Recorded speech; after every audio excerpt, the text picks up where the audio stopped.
রে দা, কি গরম, এক গ্লাস জল দাও না বা শরবত দাও না। শরবত খাবি? বস, আমি আসছি, বস এখানে বস।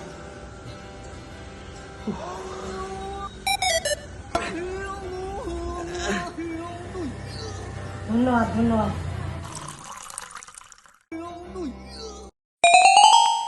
এতে চিনি দাওনি? দাঁড়া দাঁড়া, আমি এনে দিচ্ছি, দাঁড়া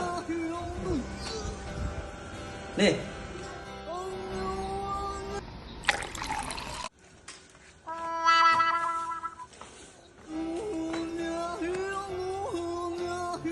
এই তোর কি হলো রে? কি হয়েছে? হবে আবার কি, তুমি তো শরবতে চিনি দাওনি। শরবতটা খেলাম, চিনিটা খেলাম, পেটে তো বলেনি, একটু গড়াগড়ি খেয়ে গুলিয়ে নিলাম।